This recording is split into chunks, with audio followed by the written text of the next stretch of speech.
ಎಷ್ಟೋ ಜನ ಬೇಗ ತಿಂಡಿ ಊಟ ಮಾಡಬೇಕು ಅಂತ ಚಪಾತಿ ಮಾಡೋಣ ನೋಡ್ತಾನೆ ಇರ್ತೀವಿ. ಆದರೆ ಇವತ್ತು ಸ್ವಲ್ಪ ಡಿಫ್ರೆಂಟ್ ಆಗಿ ಆಲೂ ಪರಾಟ ಮಾಡೋಣ ಅಂತ ಅನ್ಕೊಂಡಿದ್ದೀವಿ. ಏನಿಲ್ಲ, ಅದು ಚಪಾತಿ ತರನೇ ಇರುತ್ತೆ, ಅದ್ರ ಒಳಗಡೆ ಸ್ಟಫಿಂಗ್ ಆಡ್ ಮಾಡ್ತೀವಿ ಅಷ್ಟೇ. ಅದು ತುಂಬಾನೇ ಒಳ್ಳೆ ಟೇಸ್ಟ್ ಕೊಡುತ್ತೆ. ಅದ್ರ ಜೊತೆಗೆ ನಾನು ಗ್ರೀನ್ ಪೀಸ್ ಮಸಾಲ ಮಾಡ್ಕೊಳ್ತಾ ಇದ್ದೀನಿ.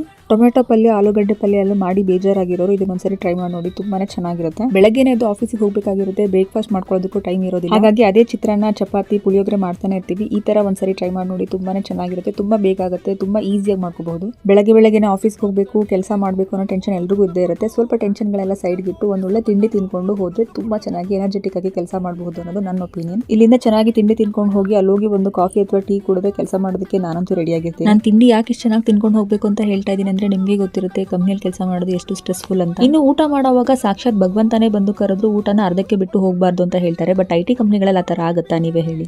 ನಾವು ನಮ್ಮ ಫ್ಯಾಮಿಲಿಗೋಸ್ಕರ ಕೆಲಸ ಮಾಡ್ತಿರ್ತೀವಿ, ಎಂಟೈರ್ ಫ್ಯಾಮಿಲಿ ನಮ್ಮ ಮೇಲೆ ಡಿಪೆಂಡ್ ಆಗಿರುತ್ತೆ ಅಂತ ಅಂದಾಗ ನಮ್ಮ ಬಗ್ಗೆ ನಾವು ಗಮನ ಕೊಟ್ಕೊಳ್ಳೋದು ಅಷ್ಟೇ ಇಂಪಾರ್ಟೆಂಟ್ ಅಲ್ವಾ?